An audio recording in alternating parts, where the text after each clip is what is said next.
Welcome to QXA, the podcast where we talk about trucks, SUVs, off-roading, and everything in between. This show is sponsored by Peter Lindsay, owner of Off-RoadX.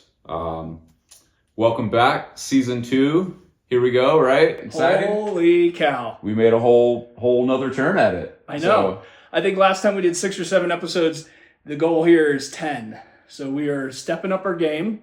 We're going to have 10 episodes. We're going to probably release them every single week once we release episode 1. And then once we get this running, 10 weeks in a row, QXA, I've got 5 guests lined up. Some pretty high-profile guests. Really? Some local guests. Some vendor guests. So really cool guests. I've got some great products as well. So we're going to introduce products throughout this series. Today's episode is going to be pretty bland. No guest, no product, but we wanted to kick off season 2 right by just getting back into it.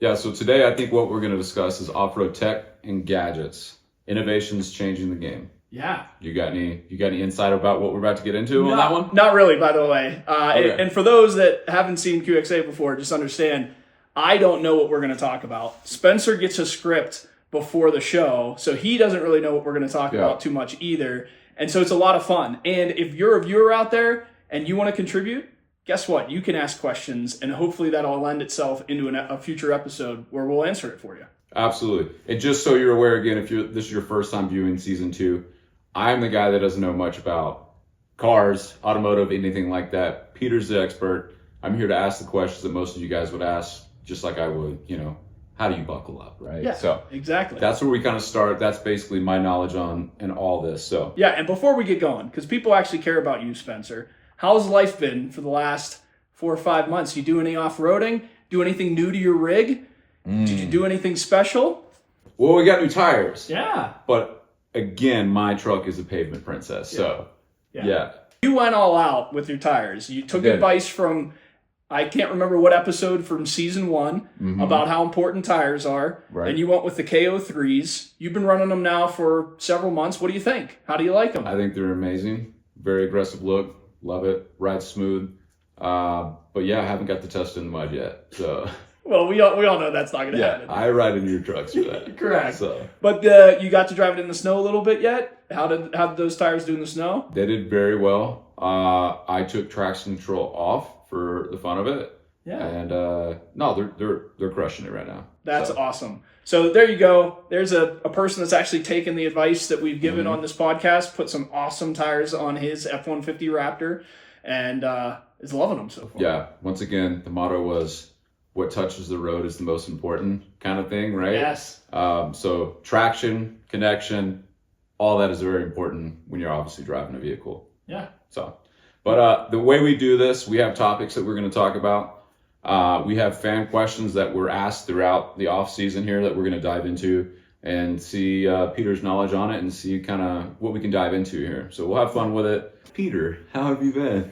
I've been great. Yeah. Since the last time we shot QXA, we did, I think, 6 or 7 Rally Club adventures.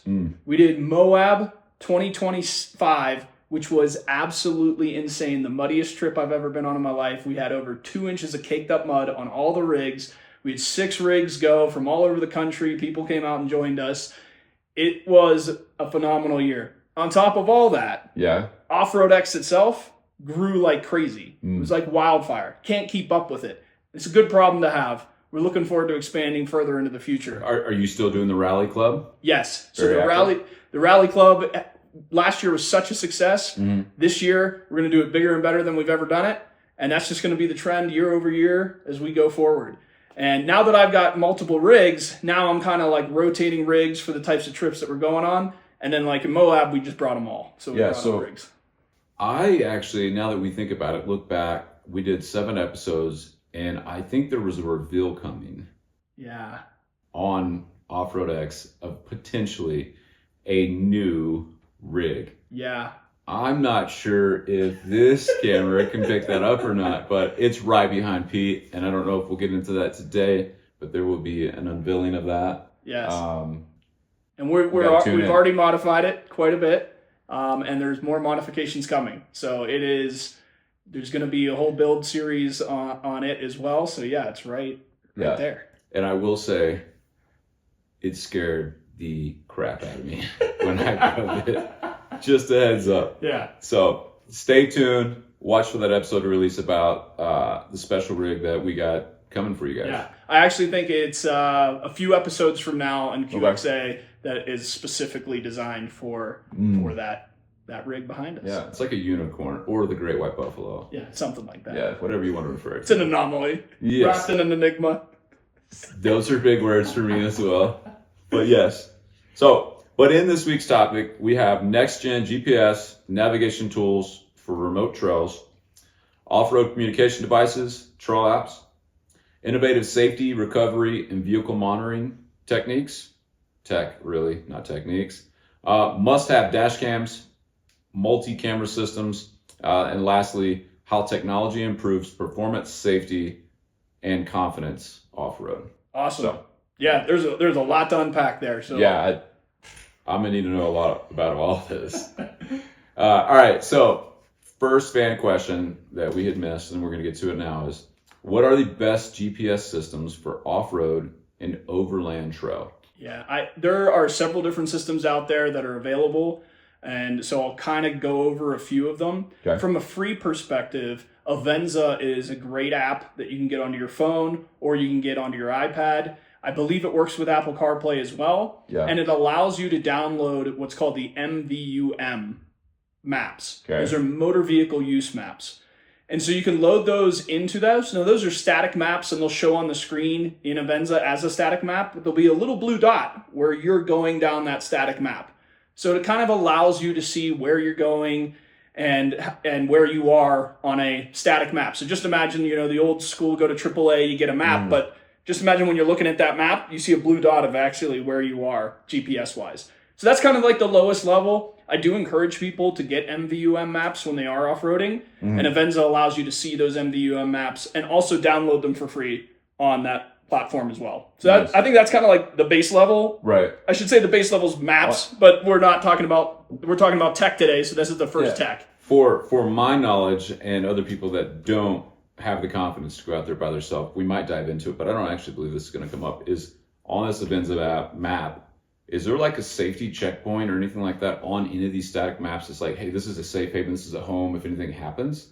Is there anything like that out there? Yeah, there will be sometimes some, like, if you're in a national forest or something like that, there might be like, hey, there's a ranger hut here, so you can go to that. And it'll be indicated on the map appropriately. So if you're a national park, for sure, it'll have something there. National forests sometimes have offices, and they'll be marked on there as well. But for general purposes, when you're out there, you're alone. Okay. So you got that. So that's kind of step one. Yeah. Then step two, you start to enter in kind of like the consumer-based mapping systems. And I think the best one out there, and we are not sponsored by them, but if they would love to sponsor us, I'd consider it OnX Off-Road.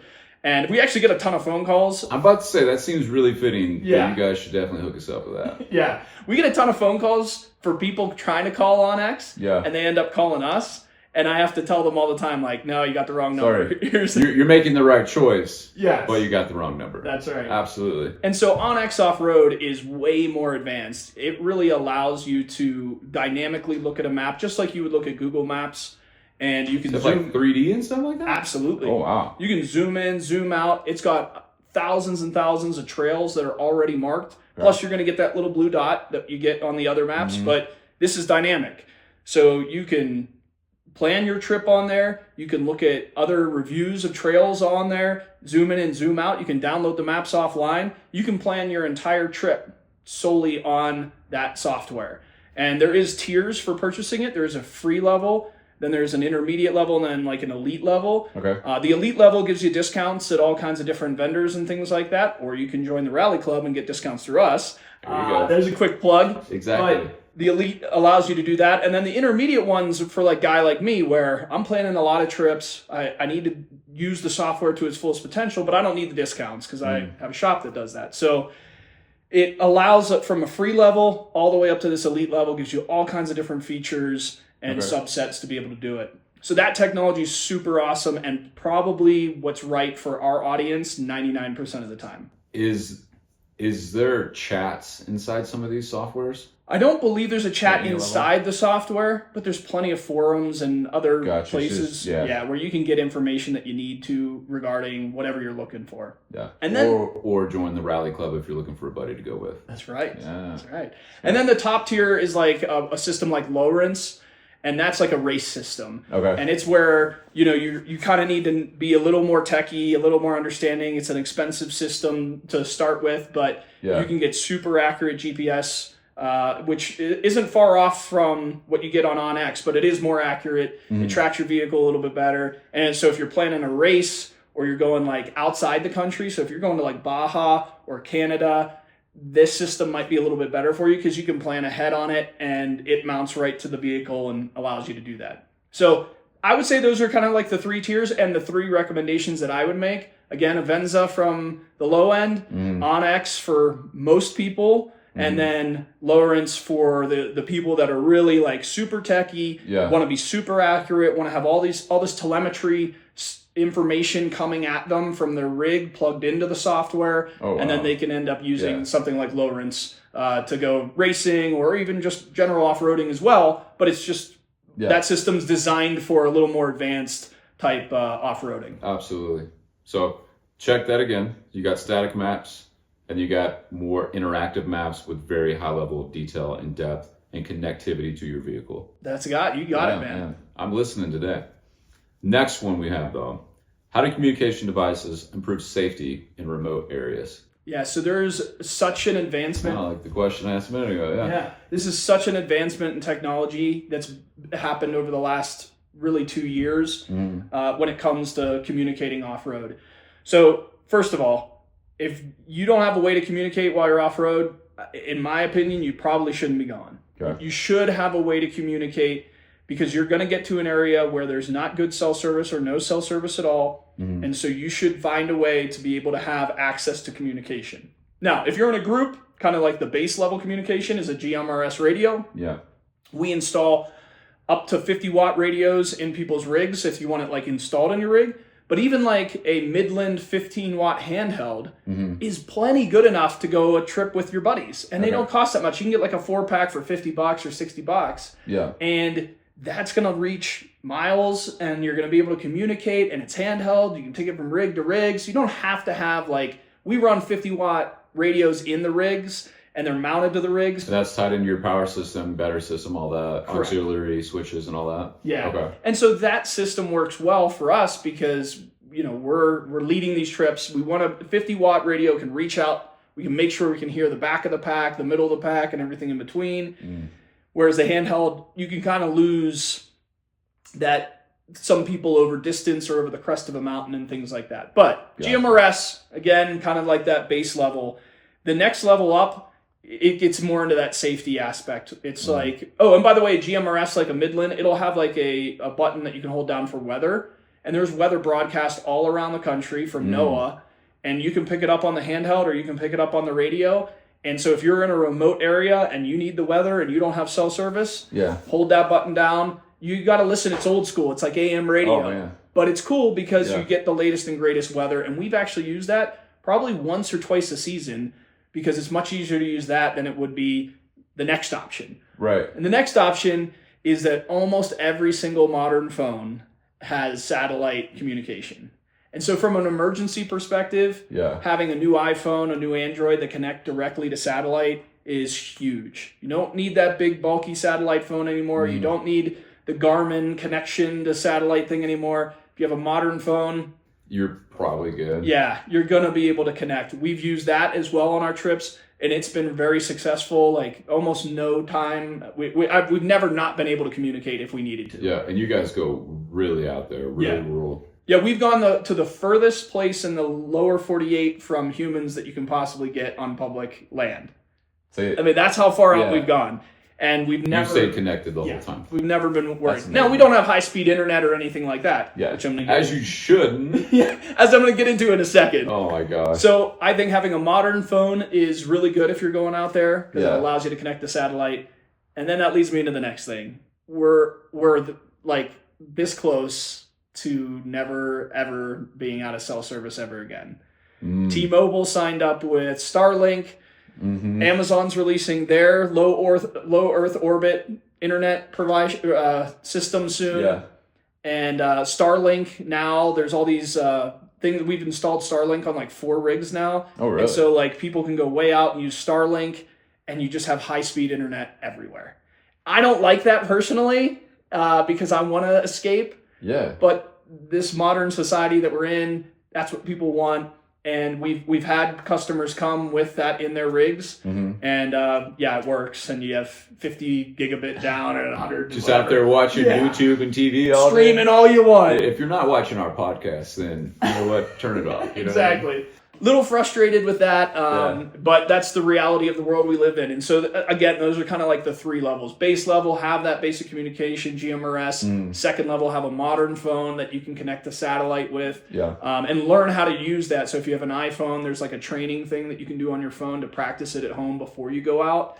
I'm sure Android has the same capability. Yeah. And then top tier, I'm spending all the money in the world, don't care. I want high-speed internet. I want my kids to watch movies in the middle of nowhere. Then you go the Starlink method, and you've got it. And then like T-Mobile now, their agreement with Starlink, I think as soon as they get out of cell service, it automatically connects to Starlink, so you like never lose cell service. It's pretty impressive. Yeah.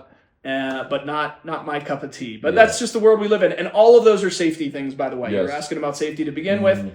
Each one of those has another layer of safety involved in it. Yeah. And it's always good to have redundant. So we have GMRS and the cell phones. And so you're pretty covered there. Yeah. We've never not been able to communicate when we need to. Nice. Yeah. Remember that. Next question. Which tech actually makes the biggest difference on a trail? Maybe we might have discussed a little bit of that. From a mapping perspective, it's OnX Off-Road, without a doubt. I think it's just the coolest, greatest system out there for really going out and exploring the world in a way that we've never been able to in the past.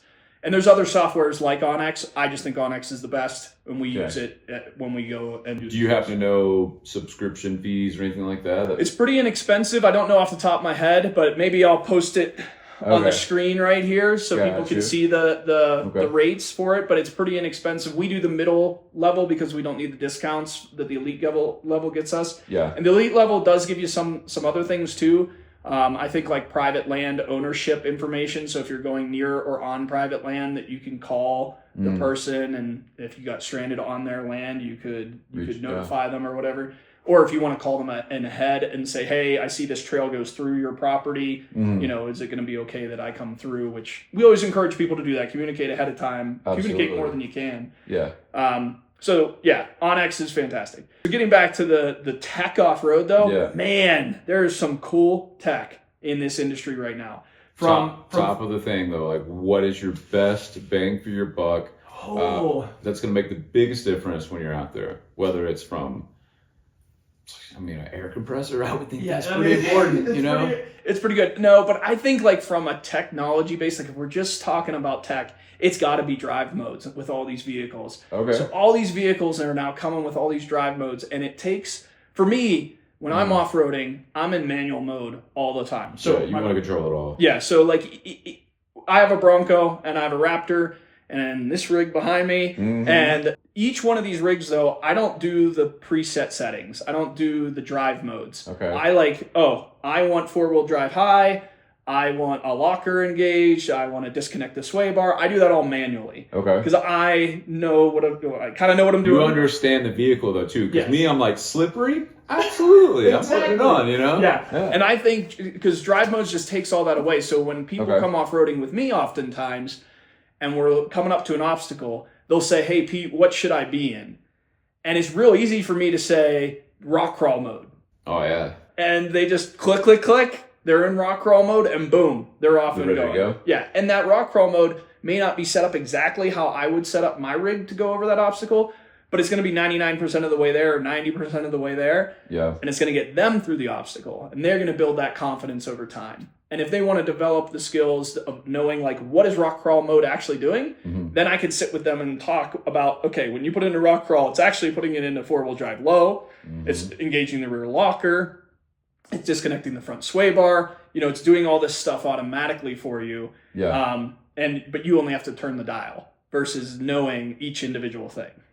So I would say that seems pretty convenient. drive modes. I think Drive drive modes. modes is the thing that's changing the off-road community the most. Do you think it's for the better or worse? I mean, I know you kind of explained that a little bit, but overall gut reaction. It's better. Better? Yeah, Okay. I think because I know I've said this to you before, maybe not on the podcast, but if you have $60,000 burning a hole in your pocket, you can go get a rig right now that can do 99% of the trails in America. Yeah. And you can just drive it off the lot and go. There's nothing stopping you. The rig is capable enough to do them. So it's then you capable enough to get your rig to go through it.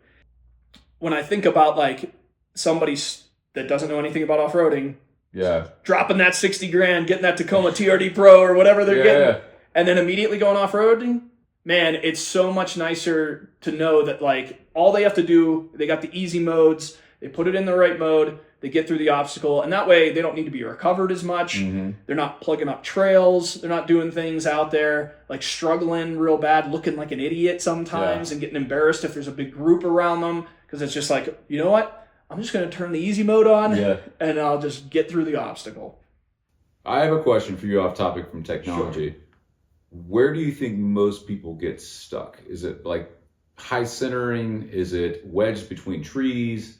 Is it inclines? Is it, you drive down a trail and you're like, I can't back out of this? Or what are you seeing the most on that? Yeah, high centering, I think is probably the most. You know, somebody will go over an obstacle or something like that and they turtle out. You know, they get get stuck. I like that. And I think that's probably the most common, at least out west. Okay. Out east, I think it's like mud. They get sucked down in the mud and they get stuck that way. So when I was off-roading and growing up out east, that's the most common thing that would happen. Somebody would drive into a mud bog or a soft area, and the truck would just sink. And like suction them to the ground too, right? Yeah, it gets pretty bad. And then out west, like I said, I think it's definitely more, they get the high-centered thing, or they get like a wheel kind of in a wrong position and a rock protrudes up and somehow catches so that the car just can't come off or the vehicle can't come off that rock. Some kind of impingement somewhere. Yeah. Got you. Okay. I needed to know that because my sport mode and all that might not help me in that situation. So, all right. Next fan question. Are modern dash cams worth it for an off-road rig? Yes and no. So I wouldn't personally. I'm thinking basic off-road cam too. No, I wouldn't. So bouncy maybe? I think A, bouncy, B, the video quality, even on the highest end ones, isn't very good. So if like you're trying to record your trip, use your iPhone on a dash mount, use a GoPro on the windshield, use an Insta360 mounted to your hood. Okay. All three of those options way better than a dash cam for recording what you're trying to do. Yeah. Okay, so let's take that out now and let's try to get like how it could help you through an obstacle.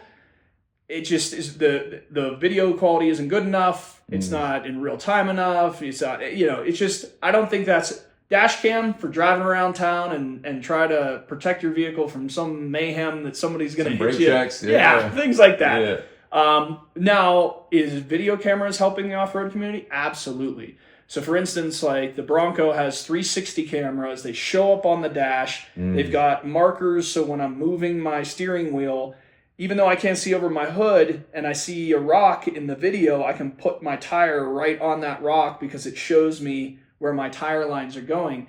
Got you. So it gives you like a track projection? Yes. Or something like that? Yeah. Okay. And then there's some modern vehicles now that are coming with a camera that's under the rig. So like you can start over an obstacle and then look at that camera and see if anything's going to hit as you're going over the obstacle. So I think there is benefit in cameras for off-roading. And I do think it helps a lot. Yeah. But I think you need one of these more advanced systems. Yeah. Now that I've said all that, we recently did an install of a system that put a video monitor up on his dash, and then we installed 4 cameras underneath his rig. And those 4 cameras we positioned kind of how we think it would be most beneficial. And so there is aftermarket options now. Okay. They're not dash cams, but they are cameras that we can mount underneath the rig and point them in specific directions so that when you are off-roading, if you have an older rig that doesn't have 360 cameras, now you can have them. And you're plugging this into the factory screen? We can, but we typically don't. Okay. We have another screen that we'll put up. Got you. That's what you mean by that. Yep. I got you. Okay. Well, last fan question. What upcoming tech should off-roaders be the most excited about? I think it's all kind of like around the accessory tech. It is getting wild. Like lighting, we all love lighting. Everybody loves to put lighting on. There's some crazy things that people are doing with lighting. Baja Designs just released this thing, which it's like a piston that they can hook up to your light. So you're off-roading and you need the light pointed down. You actuate it from inside the rig and it can rotate the light for you. Really? Yes.